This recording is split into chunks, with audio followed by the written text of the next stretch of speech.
Om Swastiastu. Selamat sore pemirsa, apa kabar Anda sore hari ini? Semoga selalu dalam keadaan sehat. Ya, saya Made Sukadanegharang kembali hadir dalam Harmoni Bali sore hari ini. Pemirsa, dalam situasi pandemi saat ini ternyata sangat memukul semua di sektor, lini sektor, baik itu sektor ekonomi, kemudian pendidikan, dan yang pastinya kesehatan juga. Dan yang pastinya juga kalau kita berbicara tentang apa yang mengakibatkan atau apa yang diakibatkan oleh pandemi ini sendiri, ternyata berpengaruh juga terhadap kejiwaan. Nah, ini dia yang akan kita bahas nanti di sore hari ini di Harmoni Bali, bagaimana mengenali gangguan stres pada atau pasca trauma. Baik, sudah hadir dua narasumber yang akan kita ajak berbincang-bincang mengenai topik kita pada sore hari ini. Yang pertama ada Profesor Dr. Luhut Suryani SPKJK. Beliau merupakan Direktur Suryani Institute. Om Swastiastu, Prof. Om Swastiastu. Navigator NK, Prof. Beci. Sehat selalu nggih, Prof. Nggih. Baik, terima kasih Prof sudah hadir di studio pada sore hari ini, dan yang pastinya nanti kita akan membahas tentang bagaimana mengenali gangguan stres pasca trauma ini sendiri, dan yang pastinya juga sudah hadir Dr. Cokorda Bagus Jaya Lesmana SPKJ. Om Swastiastu, Dok. Apa kabarnya, Dok? Selalu sehat, salam sehat selalu nggih. Harus dalam kondisi sekarang ini kita harus kuat lah. Harus kuat selalu. Baik, saya mau ke Prof dulu. Prof, ini kalau kita berbicara tentang mengenali gangguan stres pasca trauma, kalau kita mengambil kalimat tersebut, apa sih yang dimaksud dengan gangguan stres pada atau pasca trauma itu sendiri, Prof? Sekarang orang mengalami trauma bisa macam-macam. Bisa karena dipukul, dimarahi, kalau berkelahi, atau yang paling sering adalah pada saat seperti dahulu waktu G30S, waktu bom Bali, kemudian masalah-masalah lainnya yang besar yang membuat orang menjadi takut. Dan sekarang pandemi COVID-19 ini pun juga bisa membuat orang-orang mengalami trauma.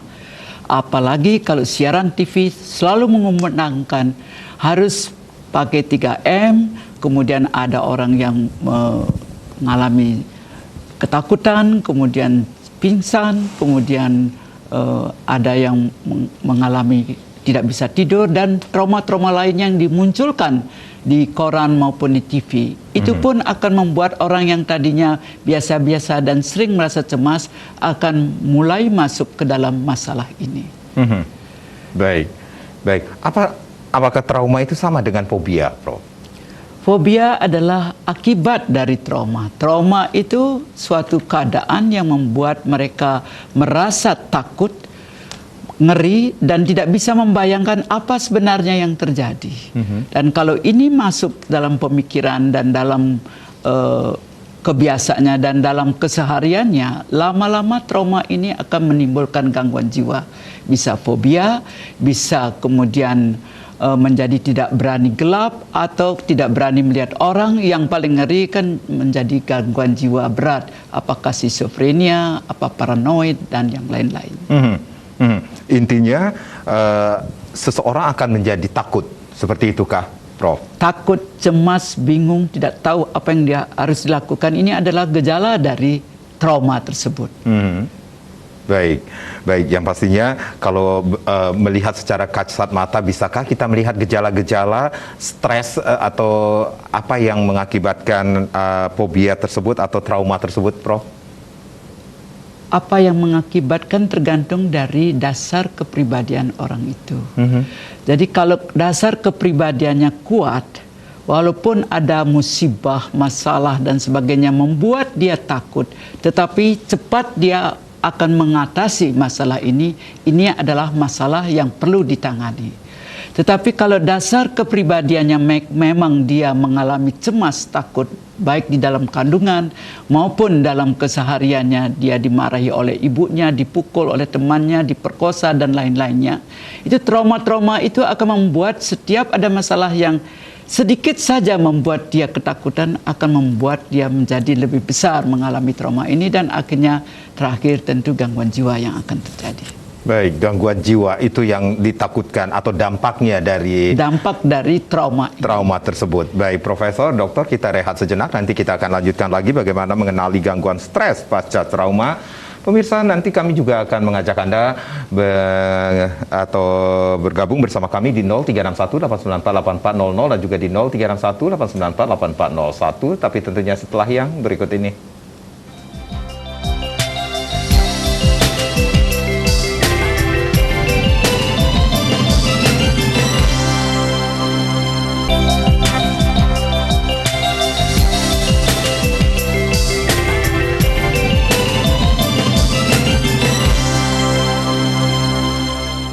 Ya, terima kasih Anda yang baru saja bergabung bersama kami di Harmoni Bali. Bagaimana mengenali gangguan stres pasca trauma masih menjadi topik kita pada sore hari ini. Silakan Anda yang ingin bergabung bersama kami, line sudah kami buka di 0361-894-8400 dan juga di 0361-894-8401 tentunya. Saya ke dokter dulu, dokter Cok Yaya. Ini kalau kita berbicara tentang gangguan stres pasca trauma, tadi sudah dijelaskan oleh Prof sedikit tentang apa sih yang dimaksud dengan gangguan stres pasca trauma. Kalau kita berbicara tentang contoh-contoh yang real di lapangan, ini bisa kita lihat secara nyata nggak sih contohnya bagaimana orang dengan gangguan stres pasca trauma itu sendiri? Ya, yang harus kita pahami pertama di sini adalah sebelum orang itu jatuh ke suatu gangguan stres pasca trauma, ada satu kejadian traumatik yang terjadi pada diri orang tersebut. Yang dimaksud kejadian traumatik di sini adalah suatu kejadian yang mengancam diri orang tersebut maupun sampai membuat rasa takut dan merasa menimbulkan akan kematian pada dirinya. Nah, kondisi yang mengancam jiwanya ini akan berdampak pada sebagai sebuah kejadian traumatik bagi orang tersebut. Dengan gejala yang bisa ditunjukkan, dia akan merasa seolah-olah kejadian yang sudah dia alami itu hidup kembali. Seperti muncul dalam mimpinya ketika dia tidur sebagai mimpi buruk, sebagai suatu re-experiencing, mengalami kembali flashback. Kemudian ada juga gejala dia mencoba untuk menghindar dari kejadian tersebut. Dan juga ada rasa, boleh dikatakan mati rasa. Sulit untuk berinteraksi dengan orang, merasa jauh, merasa tidak dekat dengan orang-orang sekitarnya. Dan gejala ini berlangsung minimal 1 bulan. Dan apabila sudah terjadi lebih dari 1 bulan, maka kita sebut sebagai suatu gangguan stres pasca trauma. Namun pemunculannya ini tidak bisa kita tentukan bahwa 1 bulan setelah kejadian itu dia akan mengalami gangguan stres pasca trauma. Dia bisa muncul kapan saja, mungkin setelah 5 tahun, setelah 10 tahun dan sebagainya. Hal yang paling sederhana yang banyak menimbulkan gangguan stres pasca trauma misalnya adalah kecelakaan. Ya. Kita lihat kalau orang kecelakaan lalu lintas, orang tersebut baru mengetahui dirinya mengalami kecelakaan adalah setelah dia berada di seberang jalan, setelah kejadian tabrakan itu, kecelakaan itu, baru dia tahu, oh saya kecelakaan tadi. Tapi pada saat benturan itu, dia tidak menyadari, tidak menyimpan ada asosiasi apa yang terjadi. Tetapi memori itu tersimpan dengan rapi bahwa matanya melihat, telinganya mendengar, sensasi-sensasi lainnya dia tetap rekam. Tetapi asosiasi di dalam dirinya itu tidak ada. Sehingga dia baru menyadari setelah kejadian itu. Nah, biasanya sebulan setelah itu, kalau lewat di tempat itu, maka orang tersebut akan merasa seperti, oh, saya harus menghindar, jangan-jangan ada yang nabrak, jangan-jangan akan terjadi sesuatu. Jadi semacam ada suatu antisipasi atau keadaan terjaga untuk lebih alert, lebih waspada dengan situasi di sekitarnya. Sehingga ini yang membuat kita melihat bahwa akan mengganggu kondisi orang tersebut baik secara fungsi sosialnya maupun secara kondisi kesehariannya. Contoh lain yang juga menjadi resiko menimbulkan seseorang mengalami gangguan stres pasca trauma yang banyak kita dengar belakangan ini adalah bullying. Bullying. Banyak orang dulu menganggap kalau bullying itu kan olok-olok ya, jadi tidak terlalu diperhatikan. Tetapi belakangan justru ini menjadi suatu hal yang sangat besar pengaruhnya dan berdampak luar biasa bagi kehidupan seseorang. Karena mungkin waktu SD, SMP, SMA itu biasa mereka bermain dengan temannya, tetapi memori traumatiknya itu sudah tersimpan. Nah, akan muncul biasanya setelah mereka melewati masa sekolahnya itu, mulai kuliah, mulai menjalani kehidupan dewasa, bisa muncul hal tersebut. Dan mulai tidak berani menghadapi orang, mulai tidak berani menyelesaikan suatu tugas-tugasnya, karena teringat kembali kejadian bagaimana dia dibully dan sebagainya.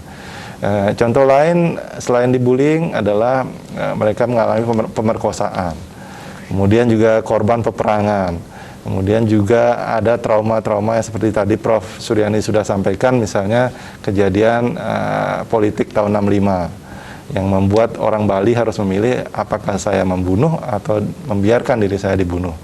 Nah, kondisi semacam ini tentu tidak hanya orang yang mengalami saja yang akan berdampak, tetapi mereka yang melihat, mendengar cerita itu pun akan mengalami dampaknya. Sehingga kita katakan ini akan menjadi suatu trauma antar generasi. Karena cerita-cerita itu diceritakan, orang yang mendengar itu pun akan bisa mengalami dampaknya.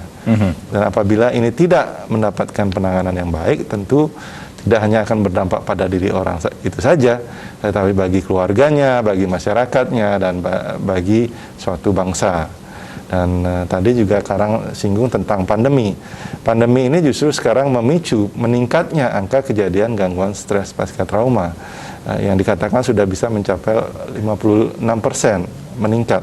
Karena seperti Prof tadi katakan, ada orang-orang yang memang rentan untuk mengalami hal tersebut dengan sudah memiliki riwayat kecemasan, kemudian di keluarga ada yang mengalami gangguan jiwa, apalagi sebelumnya pernah mengalami kejadian traumatik, dengan informasi yang seolah-olah membombardir diri orang tersebut, maka dia sangat mudah kemudian untuk jatuh pada kondisi gangguan stres pasca trauma ini. Nah, inilah yang kalau kita tidak siapkan untuk penanganannya, maka akan menjadi semacam bom waktu bagi masyarakat kita. Mereka akan terganggu baik secara dirinya, pekerjaannya, bahkan lingkungan sekitarnya. Baik, jadi bisa dikatakan seperti yang Prof. Suryani sampaikan tadi, dampaknya itu akan berdampak terhadap gangguan jiwa akhirnya. Betul. Seperti itu kah? Ya, karena sering juga gangguan jiwa yang lainnya menjadi komorbid dari gangguan stres pasca trauma ini. Misalnya ada depresi, gangguan cemas, sampai yang tadi disebutkan oleh Prof, yang gangguan jiwa berat adalah menjadi psikotik itu. Baik.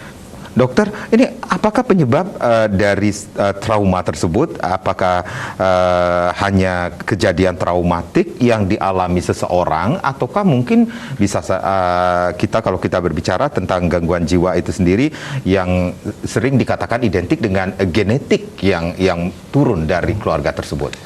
Genetik menjadi salah satu faktor juga yang memudahkan seseorang untuk mengalami gangguan jiwa itu. Karena kita tidak bisa menghilangkan faktor tersebut, di mana seorang itu terlahir dari gen ayahnya, gen ibunya, yang kemudian membentuk diri atau karakter orang tersebut. Sehingga mau tidak mau hal ini juga akan berpengaruh.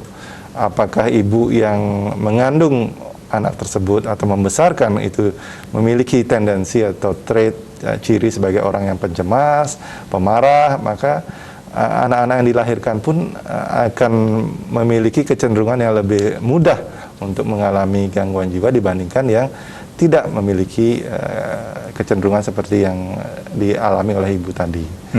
Jadi tentu selain genetik juga dia akan dipengaruhi oleh faktor lingkungan, faktor diri orang itu sendiri.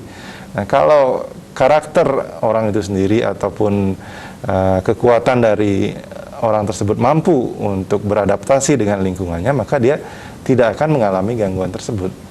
Itu yang menyebabkan kenapa misalnya pada saat kasus bom Bali pertama, begitu banyak orang yang terkena dampak tersebut, tapi tidak semua kemudian mengalami gangguan jiwa ataupun gangguan stres pasca trauma. Karena memang banyak faktor yang mempengaruhi seseorang itu, apakah dia akan mengalami gangguan jiwa atau tidak.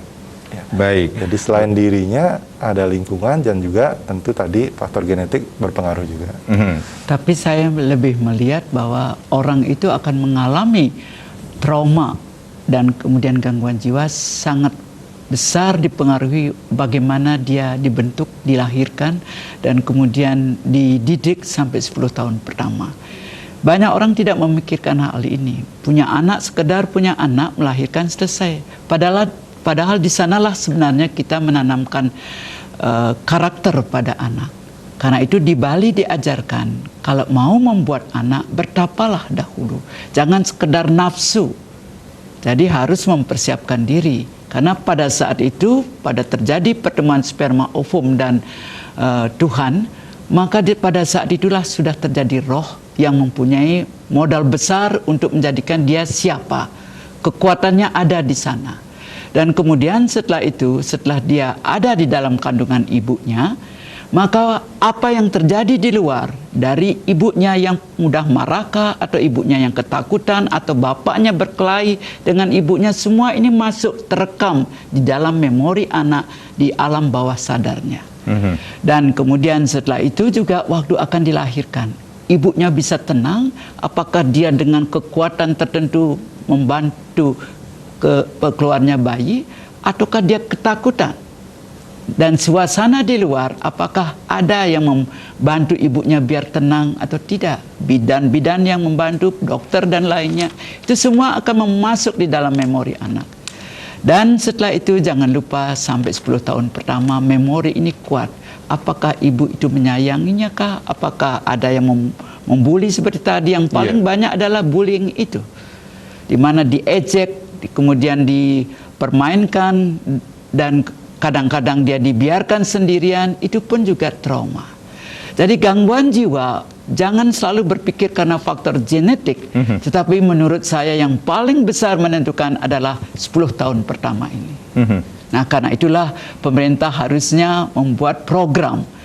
Jangan sekedar orang itu membuat anak, sekedar menikah, harus dipersiapkan matang-matang bahwa setelah menikah, kalau mau membuat anak, lahirkanlah anak-anak berkualitas dengan persiapan yang matang. Dan di budaya Bali dahulu itu sudah diajarkan, jangan sekedar buat anak, tapi buatlah anak memang dengan persiapan yang matang, sehingga mereka itu lahir ke dunia ini dengan mental yang kuat dan berani menghadapi tantangan. Bisa artinya juga trauma ini tidak hanya terjadi ketika kita sudah dewasa. Justru pandangan Prof. Suryani memang di dunia kedokteran sendiri belum begitu jauh melihat dari sejak dalam kandungan. Yang kita lihat adalah sejak bayi itu lahir. Baru kemudian tumbuh dan berkembang itu yang akan diperhatikan apakah terjadi trauma atau tidak. Tetapi pandangan bahwa terjadi sejak dalam kandungan ini memang menjadi konsep budaya Bali yang perlu diterjemahkan dan bisa dibahasakan ke bahasa kedokteran, bahwa 9 bulan dalam kandungan itu sangat menentukan nasib atau masa depan seseorang. Apabila dalam waktu 9 bulan dalam kandungan itu terjadi trauma pada ibunya, pada lingkungannya, tentu ini akan terekam dengan rapi. Seperti kata Prof tadi, rekaman justru sudah terjadi sejak dalam kandungan. Dan kalau kita tidak persiapkan ini, maka gen yang dilahirkan ataupun bayi yang dilahirkan itu pun tentu dengan kondisi yang tidak sempurna atau tidak sebaik kalau seorang ibu itu mengandung dalam keadaan yang nyaman, ketenangan, kemudian tidak ada merasa takut, khawatir suami akan kemana dan sebagainya. Karena kan kita lihat di Bali juga kalau seorang ibu mengandung, suaminya biasanya nggak boleh potong rambut kan. Salah satu mungkin yang kita terjemahkan adalah bagaimana membuat hubungan suami istri itu masih tetap harmonis. Tidak ada kekhawatiran dari si istri bahwa suaminya akan mencari ke tempat lain dan sebagainya. Bisa kita lihat dari wajah kita sendiri. Bagaimana caranya? Kan ada orang baru diem aja seperti saya misalnya, tegang. Ya karena waktu itu ibu saya mengandung saya dalam keadaan siap siaga. Perang kan zaman itu. Zaman kemerdekaan. Ya, jadi dari wajah kita tahu apa yang terjadi di dalam kandungan. Ada orang yang senyum-senyum, ada yang cuek dan sebagainya. Itu pun juga merupakan gambaran apa yang terjadi. Artinya dari wajah juga ketahuan, Prof, ya. Ini hasil perselingkuhan atau tidak? Ya, karena itu hati-hati berselingkuh. Baik, ternyata apa yang Profesor sampaikan tadi, 10 tahun pertama itu sangat penting, sangat diperlukan untuk membentuk karakter seorang anak nantinya. Banyak orang tidak percaya, saya bisa perlihatkan bagaimana pasien saya benci sekali sama ibu bapaknya. Padahal waktu dia kecil, waktu 10 tahun dimanjakan, diberikan apa-apa, tapi kenapa dia benci? Nah, ternyata waktu di dalam kandungan itu ibunya sering berkelahi sama ibu bapaknya, dan di memori itu masuklah bapak yang jelek, ibu yang jelek, sehingga walaupun dia sudah besar, ibunya memberikan segalanya, tidak ada artinya. Baik. Nah, Karena dasarnya justru lebih menyakitkan buat dia daripada apa yang menjadi hiasan setelah dia lahir. Kedepannya itu yang sangat urgent banget, penting sekali. Jarang orang memikirkan gangguan jiwa seperti ini. Selalu berpikir, oh ini faktor genetik. Cobalah adakan waktu wawancara pasien itu, akan terbongkar bahwa peristiwa 10 tahun pertama, terutama di dalam kandungan bagaimana dilahirkan, akan menentukan karakter orang itu. Sehingga kalau di sana ibu bapaknya sayang, cinta, saling mengasihi, saling membantu dan sebagainya, maka jarang gangguan jiwa akan muncul. Baik, Prof, Dokter, kita rehat kembali. Pemirsa jangan kemana-mana, kami akan kembali sesaat lagi.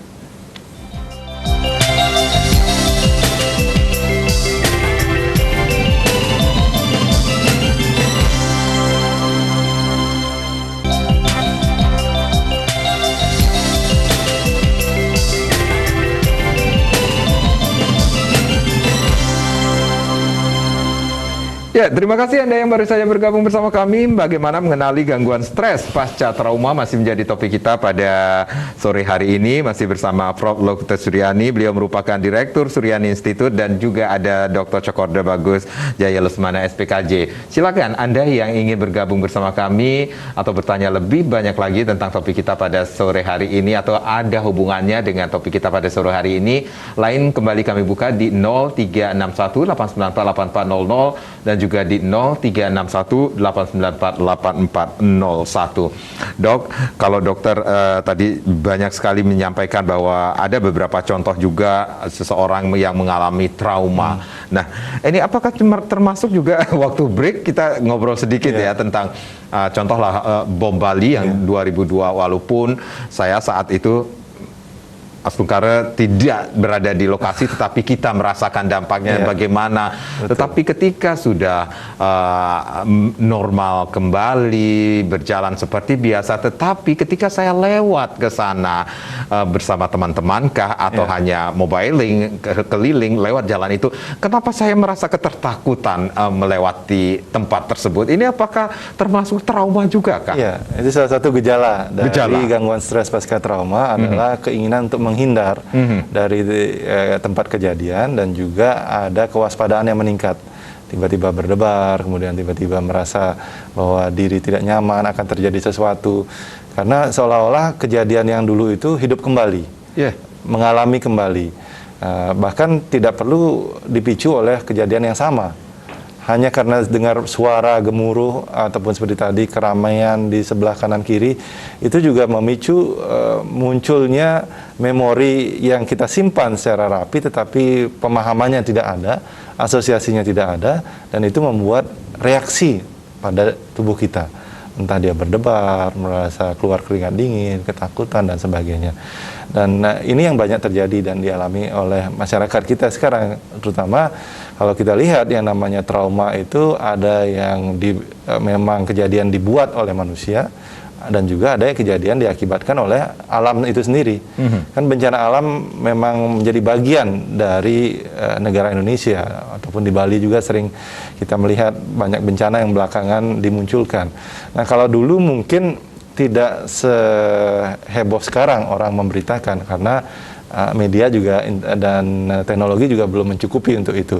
Tetapi sekarang dengan kemajuan teknologi, semua serba real time dan tidak ada yang mensensor. Nah, ini yang membuat terkadang orang menjadi lebih rentan untuk mengalami yang namanya gangguan stres pasca trauma. Karena setiap saat dia terpapar oleh hal-hal tersebut. Dan kita pahami bersama, ada yang disebut sebagai epicentrum. Orang yang memang berada dan mengalami kejadian tersebut, itu yang paling berat dan mudah untuk mengalami gangguan stres pasca trauma. Tapi kemudian perimeternya melebar sampai yang hanya membaca berita, melihat berita itu juga akan terdampak. Dan kalau hanya sekali membaca, mungkin tidak banyak berpengaruh, tetapi setiap hari, setiap saat, kemudian pemberitaannya itu sehari itu 24 jam sama semua. Belum lagi sosmed yang dipegang di tangannya itu sama semua isinya. Karena kebetulan juga memang diarahkan oleh mesin pencari untuk memberikan informasi yang serupa. Nah, ini membuat memori orang tersebut tanpa asosiasi akan men-trigger munculnya kondisi gangguan stres pasca trauma itu sendiri. Dimulai mungkin dengan sulit tidur, kemudian mengalami mimpi buruk, kemudian mulai takut untuk keluar, tidak berani berhadapan dengan orang banyak, dan sebagainya, sampai mungkin merasa mati rasa. Tidak ada rasa untuk ingin berbicara dengan orang, seperti datar mukanya. Nah, ini gejala-gejala yang perlu segera ditangani sebelum mereka kemudian jatuh nanti pada kondisi yang lebih berat, seperti Prof katakan tadi, menjadi psikotika, menjadi skizofrenia, dan sebagainya. Dan ini perlu tentunya tidak hanya dari dokter yang akan menangani, tetapi juga pemerintah perlu menyiapkan ruang-ruang untuk mereka juga bisa mengekspresikan yang namanya beban trauma yang disimpan tadi. Ya, saya melihat misalnya kelompok kami ada kadarkum, kadang-kadang sadar, kadang-kadang kumat. Dengan ada peristiwa ini, mereka mulai ketakutan. Sehingga akhirnya kami ajak, walaupun pemerintah menyuruh tidak boleh kumpul, tapi kami ajak 30 orang untuk bisa bersama-sama bermeditasi sebentar, kemudian diajarkan berteriak, melepaskan ketakutan itu, dan kemudian melihat realita. Nah, dengan seperti ini, mereka sudah mulai bisa menurunkan ketakutan itu dengan bisa tidur nyenyak. Kalau orang sudah bisa tidur nyenyak, ada self-healing pada dirinya, kemudian ada penyadaran, sehingga logikanya akan jalan. Kalau tidak, tentu mereka ini akan menjadi calon pasien. Nah, karena itu saya melihat sekarang banyak orang diam saja. Itu sudah tanda bahwa dia dalam keadaan mengalami trauma. Setiap nonton TV itu sudah dilihat berapa orang akan mati. Ada pengumuman hati-hati, harus vaksin, masa orang divaksin aja ketakutan. Itu harusnya awas bahwa masyarakat sudah mulai mengalami ketakutan. Jadi karena di sini Banjar desa cukup kuat, tolong bantu mereka untuk di Banjar maupun di desa itu dikumpulkan, melepaskan beban untuk ketakutan dengan teriak sekeras-kerasnya, lepaskan ketakutan, dan kemudian mohon pada Tuhan berikan kami ketenangan. Dengan cara seperti itu sudah langsung kita mengeluarkan trauma-trauma itu. Kalau tidak, maka calon pasien cukup akan banyak. Ya, tidak hanya psikiater, psikolog yang kewalahan, balian pun akan kewalahan juga. Nah, apakah kita ingin situasi ini akan berlanjut?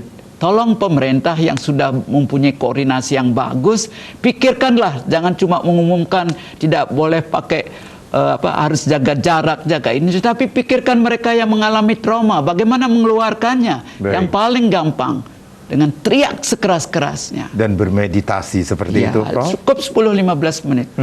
Baik. Karena kebutuhan dasar seseorang itu kan kita ketahui salah satunya adalah rasa aman. Nah, ketika rasa aman itu tidak dimiliki, maka ketakutan itulah yang akan mengambil alih. Dan kalau sudah ada ketakutan, tentu mudah untuk mengalami gangguan itu. Baik, baik. Nah, ini bila tidak segera ditangani secepatnya, ini yang akan kita khawatirkan, seperti Prof sampaikan, ini akan banyak calon-calon pasien nantinya. Ini akankah ada komplikasi stres pada atau pasca trauma itu tersebut, Dok? Ya, komplikasinya akan muncul tidak hanya gangguan stres pasca trauma, tapi gejala ataupun gangguan ikutan lainnya. Seperti tadi saya katakan, muncul gangguan depresi, gangguan cemas, kemudian juga gangguan psikotik, sampai mungkin akan berujung pada keinginan bunuh diri. Nah, kalau sudah muncul keinginan bunuh diri karena merasa tidak kuat menanggung beban yang seolah-olah trauma yang sudah terjadi di masa lalu itu, seolah masih tetap hidup dalam keadaan kondisinya sekarang ini, dan orang tersebut tidak kuat untuk menghadapinya, maka muncul kemudian keinginan bunuh diri, dan dia akan mencoba untuk melakukan itu. Syukur-syukur kemudian tidak berhasil. Tapi kalau berhasil, tentu dia rugi terlahir ke dunia ini hanya untuk kemudian mengakhiri hidupnya karena trauma yang tidak tertangani ini. Sekarang di Bali ini sudah traumanya cukup banyak. Sekarang setelah ini COVID, puting beliung, mereka sudah ketakutan, gempa, kemudian didengar di kelungkung misalnya seperti ada angin yang keras sekali. Iya. Jadi kita semua ketakutan. Tolonglah pemerintah yang punya, kumpulkan, ngomong sama psikiater, psikolog dan yang lain-lainnya bagaimana membuat supaya lepas dari ketakutan ini. Yang rugi kita semua. Ya kalau cuma ketakutan saja, nanti sebagian besar dari mereka gila, bunuh diri dan sebagainya. Itu Karena perlu dengan takut, diperhatikan. ya karena dengan takut tadi saya rasa juga orang jadi malas untuk kerja ya. Iya. Kemudian otomatis Untuk melakukan aktivitas atau kegiatan. otomatis akan mengurangi produktivitas. Mengurangi produktivitas tentu akan membuat beban tersendiri, tidak hanya bagi orang tersebut, tetapi juga bagi keluarganya, bagi masyarakat, dan ujung-ujungnya bagi bangsa kita. Karena kalau orang sudah tidak mau bekerja, kemudian tidak punya kreativitas hanya karena terpaku oleh kejadian trauma yang dialami, tentu akan membuat tidak ada penghasilan yang menjadikan input bagi orang tersebut maupun bangsa kita sendiri. Maka dari itu perlu upaya untuk, boleh dikatakan seperti gelas ya, yang terisi air. Kalau airnya sudah mau penuh, tentu ada baiknya dituangkan, sehingga stres-stres nanti yang akan muncul selama masa kehidupannya itu tidak sampai membuat air itu tumpah. Dan itu yang membuat orang itu mempunyai ketahanan yang lebih kuat untuk menghadapi permasalahan. Tetapi kalau dibiarkan seperti itu, maka sama seperti vas bunga yang diketok terus ya. Karena setiap hari dibombardir oleh pemberitaan yang mengerikan, menakutkan, yang dia tidak tahu kemudian mau bagaimana menghadapinya, bagaimana mengekspresikannya. Yang dibaca adalah, oh hari ini ada yang bunuh diri karena tidak mampu bayar hutang, terjerat pinjaman online dan sebagainya. Dan itu dia di saat membaca mungkin masih logikanya masih jalan. Ini bukan saya yang mengalami. Tapi memori yang dia rekam adalah pilihan untuk mengakhiri hidup itu ada. Pilihan untuk tidak menghadapi permasalahan dengan baik itu ada. Sehingga pada saat krisis, pada saat dia dalam kondisi yang logikanya tidak jalan, maka pilihan itu akan muncul dan menjadi pilihan utama untuk dia menyelesaikan permasalahannya. Dan lagi harus diingat, sekarang saya melihat murid-murid itu kan semua kuliah belajar online. Iya. Apakah semua orang tuanya ngerti tentang IT? Dan anak itu harus menyelesaikan pelajaran. Ada yang sampai nginep karena tugas yang Sekolah. harus diselesaikan. Nah ini tolong dipikirkan, kenapa sih anak-anak itu harus cuma dibebani untuk belajar-belajar, tapi tidak dibebani, diisi dengan bagaimana membuat jiwanya kuat, berani menghadapi tantangan. Guru-guru hanya memikirkan pengetahuan, padahal yang perlu adalah diajarkan bagaimana dia bisa membayangkan, merasakan cerita yang perlu diberikan. Bisakah guru-guru di samping mengajarkan dia harus matematika, fisika dan sebagainya, ajak bercerita sebelum dia belajar. Dan kemudian tidak hanya guru, orang tua pun diberikan kesempatan untuk bercerita pada anaknya, sehingga anak itu membayangkan bagaimana Bung Karno hebat bisa jadi presiden, bagaimana John Kennedy hebat jadi presiden dan sebagainya. Sekarang kan tidak ada pengajaran untuk membayangkan, cuma lihat di IT, kemudian di HP. Anak itu cuma begitu saja. Padahal waktu yang mereka miliki bersama keluarga kan lebih banyak sekarang, Prof. Iya. Dibandingkan sebelum pandemi. Karena sebelum pandemi kan ada alasan orang tua mengatakan kami sibuk kerja. Baik. Nah sekarang ketika sudah bekerja dari rumah, justru waktu yang banyak ini ternyata tidak semuanya bisa memanfaatkan untuk bisa berinteraksi dengan bagus. Karena juga mungkin tekanan ekonomi ya. Yang ketika pulang atau berada di rumah yang dipikirkan gimana bayar cicilan, gimana dapat makan untuk besok dan sebagainya. Sehingga yang namanya tadi Prof katakan untuk mendidik kemudian bercerita, ngobrol sama anak itu menjadi bukan prioritas buat orang tua yang ada di rumah saat ini bersama anak-anaknya kan. Ya, ini perlu pemerintah juga memberitahu masyarakatnya kalau di rumah jangan cuma memikirkan ekonomi. Lihat anak ini, tugas Anda tidak hanya melahirkan anak, tetapi membuat anak itu berani menghadapi tantangan dan ada ide-ide untuk melakukan sesuatu. Ya, tetapi sekolah hanya memikirkan untuk memberikan pelajaran PR harus siap, kemudian kadang-kadang masih kami lihat satu kelompok anak-anak sampai malam tinggal untuk bergabung dengan temannya membuat buku katanya. Nah, apakah tugas-tugas itu saja yang dipentingkan, tetapi tidak memikirkan bagaimana keberanian anak untuk menghadapi situasi, bagaimana dia bisa ngomong, bagaimana bisa membantu orang tuanya. Tetapi ini kan semua dibebankan, orang tua harus mendidik anaknya biar bisa menjawab pertanyaan, guru tinggal menginstruksikan saja. Baik. Sehingga kalau dulu mungkin bullying di sekolah itu, tapi sekarang rumah itu sendiri menjadi sumber untuk terjadinya gangguan stres pasca trauma.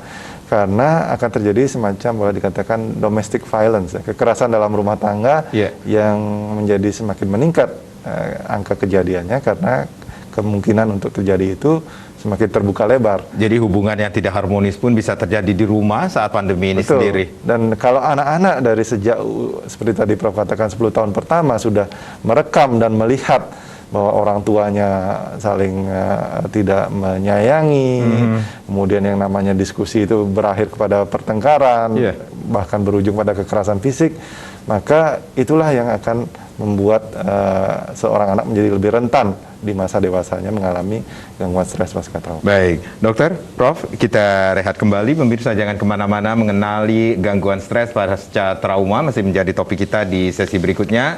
Kami akan kembali, tapi tentunya setelah yang berikut ini.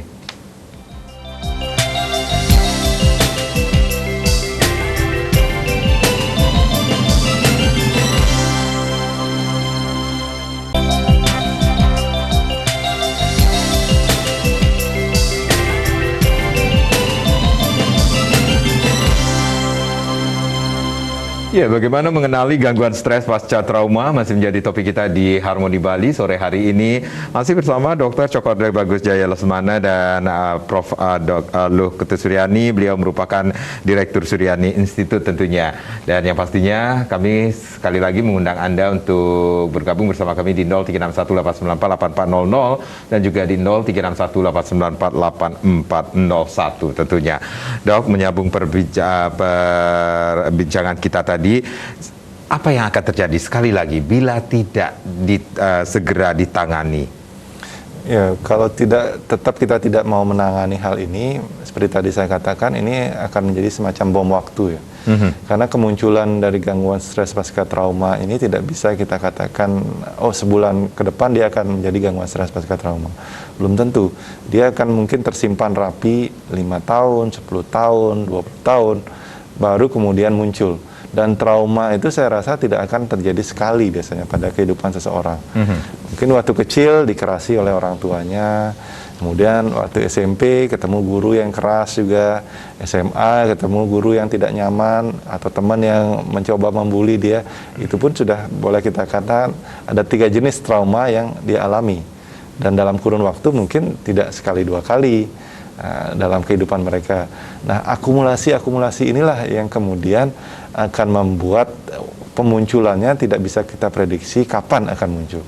Dan kalau tidak kita identifikasi ini, bahwa ada kejadian traumatik yang dialami oleh seseorang, dan tidak kemudian kita coba untuk tangani, berikan ruang untuk dia ekspresikan yang namanya dasar takut dalam hidupnya ini, maka akan terjadi gangguan jiwa, tidak hanya gangguan stres pasca trauma, tapi akan diikuti kemudian mungkin dengan komorbid gangguan lainnya seperti gangguan depresi, gangguan cemas, bahkan yang tadi sempat kita bicarakan adalah berujung pada keinginan bunuh diri dan sampai pada tindakan mengakhiri hidup Nah, kalau sudah mengakhiri hidup kan game over ya. Yeah. Dia tidak bisa mengulang. Beda kalau main game sekarang kan, anak-anak senang main game, setelah game over dia bisa ulang lagi dari awal. Tapi kehidupan nyata tidak bisa seperti itu.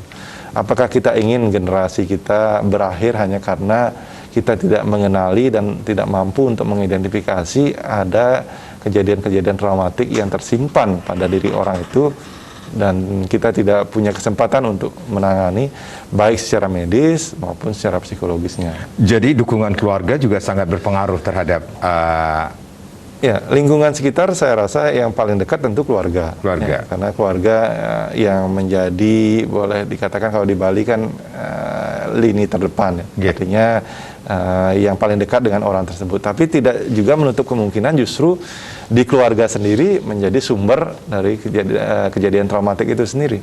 Makanya kita katakan sebagai kekerasan dalam rumah tangga. Banyak anak-anak yang secara tidak langsung juga melihat bagaimana kekerasan itu terjadi atau bahkan menjadi korban dari kekerasan tersebut. Dan kalau itu tidak segera diatasi, artinya keluarga tidak mengidentifikasi bahwa anak yang ada di lingkungan ini adalah korban, maka kedepannya anak ini juga akan menjadi fragile, rapuh terhadap dirinya dan mudah jatuh kepada kondisi gangguan kejiwaan. Berarti tidak ada kemungkinan juga kah upaya untuk membantu diri sendiri apabila mengalami gangguan ini? Kesembuhan yang utama saya rasa juga datang dari diri. Kami sebagai psikiater ataupun tenaga medis lainnya, dokter, hanya memfasilitasi, memberikan ruang dia untuk mencoba berubah. Tetapi kunci kesembuhannya adalah datang pada diri orang tersebut. Cuman kalau tidak disiapkan, tentu orang tersebut tidak tahu bagaimana untuk mengatasi masalahnya. Makanya perlu baik dari tenaga profesional maupun dari pihak-pihak yang memahami bahwa ini akan menentukan masa depan seseorang, perlu untuk diajak bicara sehingga permasalahan ini tidak hanya milik satu pihak saja, tapi banyak stakeholder yang harus diajak bekerja sama memahami permasalahan ini. Baik, Profesor tadi sempat menyatakan tentang self-healing ini sendiri. Seberapa pentingnya self-healing itu sendiri untuk menumbuhkan kepercayaan diri kembali, mengembalikan seperti itu, Prof? Self-healing itu perlu untuk kita yang sudah baru takut, bingung dan sebagainya, lakukanlah sendiri. Sebab kalau kita menunggu ada teman-teman yang mengajak, itu tentu tidak mungkin. Nah, karena itu mulai dari diri dalam keluarga.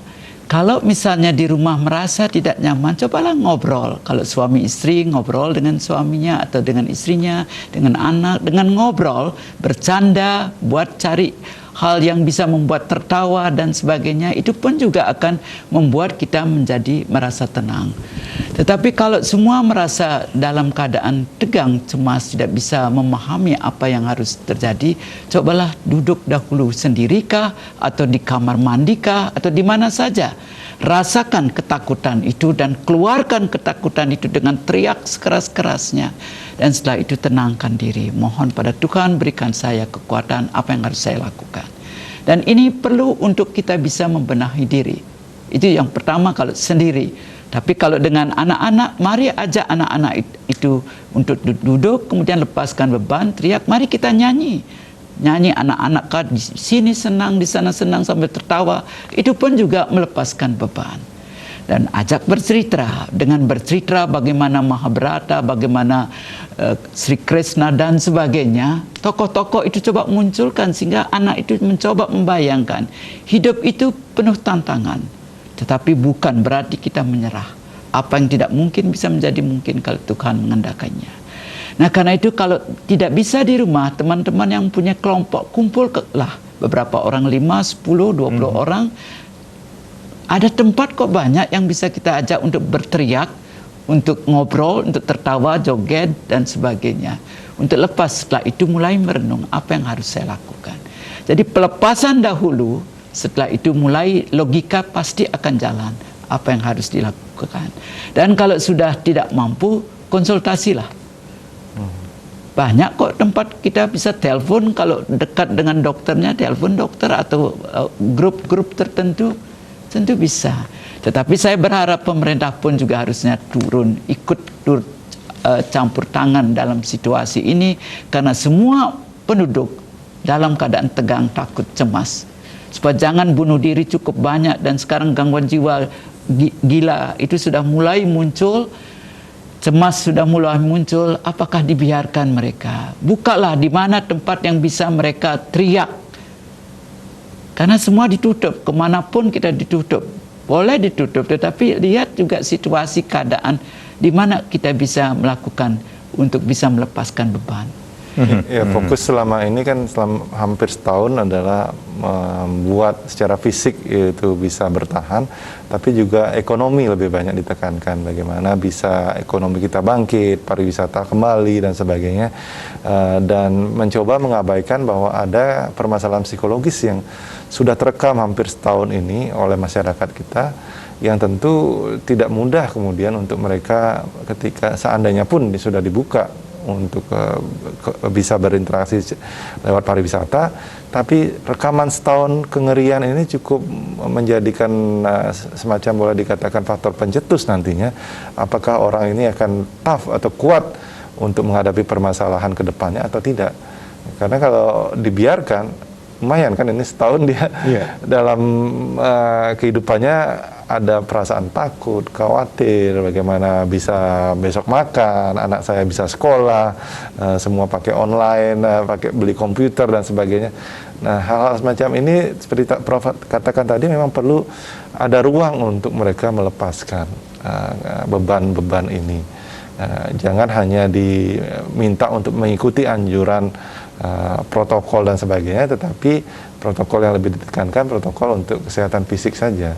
Adalah kesehatan itu adalah terdiri dari fisik, mental, spirit, dan berfungsi secara ekonomis dan sosial.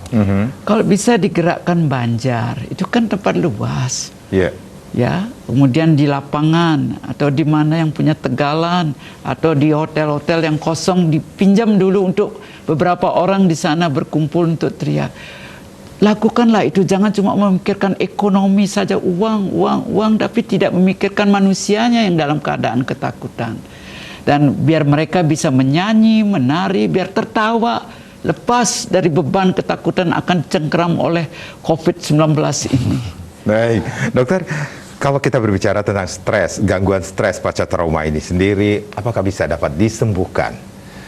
Sangat bisa kalau kita melihat pada konsep memori. Ya, trauma itu kan terjadi karena memori yang kita simpan tidak kita berikan asosiasi dalam otak kita, sehingga ada semacam penyimpanan tanpa arti. Ya, menyimpan memori tanpa arti tentu membuat kita mencoba untuk mencari jawaban dari memori itu. Apa sih yang terjadi? Apa sih yang terjadi? Nah, kalau itu terus terjadi, maka muncullah gangguan stres pasca trauma. Tapi kalau kita tangani memori tersebut dan diberikan arti kejadian tersebut untuk melihat kembali apa yang terjadi pada saat itu, seperti mendapatkan kesempatan kedua untuk mengalami, tetapi dari sudut pandang yang berbeda, sehingga memori yang tadinya dia simpan sebagai rasa takut, marah, jengkel, tidak nyaman itu ternyata setelah dia lihat dari sudut pandang yang berbeda, ini adalah suatu pengalaman yang dia dapatkan dan itu sudah lewat, sudah dahulu terjadi. Dan dengan adanya pemahaman ini akan memperbaiki kemudian memori-memori berikutnya. Jadi yang penting adalah bagaimana memori itu dirubah artinya. Jadi dulu kami lakukan hipnosis massal. Jadi mengembalikan, mengeluarkan ketakutan, cemas itu, dan memori itu dirubah menjadi satu tantangan. Dan dia harus mampu melakukannya. Dan itu kita lakukan waktu bom Bali, waktu G30S dan sebagainya. Nah sekarang kan tidak ada yang melakukan seperti itu.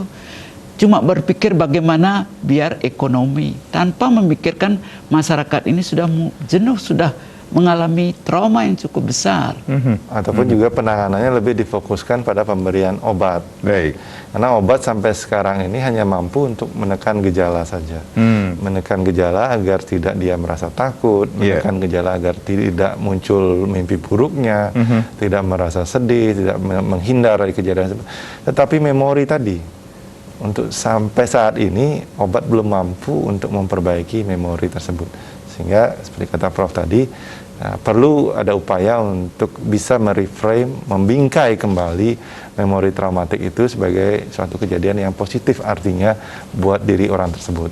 Karena kalau tidak, sepanjang hidupnya dia akan menyimpan kondisi yang tidak nyaman. Baik, dokter, ada tips nggak bagi mereka atau para pemirsa untuk menghindari yang namanya gangguan stres, apalagi pasca trauma ini sendiri? Ya, buat Bapak dan Ibu pemirsa, kalau memang pernah ada kejadian traumatik yang Anda ingat, Anda alami baik pada masa kanak-kanak maupun masa dewasa, maka datanglah ke tenaga profesional untuk berkonsultasi sehingga mendapatkan penanganan yang lebih baik, sehingga dan tidak kita simpan sepanjang hidup untuk menjadi suatu kendala di kedepan harinya. Prof, ada yang Saya ingin berharap ditambahkan? masyarakat kalau merasa mengalami trauma, takut dan sebagainya, cobalah lakukan sendiri. Di kamar mandi atau di mana duduk dengan tenang, rasakan ketakutan itu dan kemudian teriakkan ketakutan itu. Dan setelah itu mohon pada Tuhan, berikan saya jalan terang apa yang harus saya lakukan. Setelah itu kalau Anda sudah merasakan bahwa Tuhan membantu Anda, percayalah, jalan itu. Tetapi kalau dengan cara ini Anda tetap merasa takut, maka sebaiknya datang ke psikiater yang mau mendengarkan cerita Anda. Jangan cuma obat saja. Obat tidak akan menyelesaikan masalah. Tetapi reframing memori itu sangat perlu. Baik, terima kasih Prof. LK Suryani, Direktur Suryani Institute, dan juga ada Dr. Cokoda Bagus Jaya Lesmana. Terima kasih. Kita harapkan dari obrolan kita ini memberikan manfaat bagi pemirsa Bali TV yang saat ini menyaksikan kita. Saya Made Sukedene Karang. Terima kasih. Kita berjumpa lagi di lain kesempatan. Om Santi Santi Santi Om.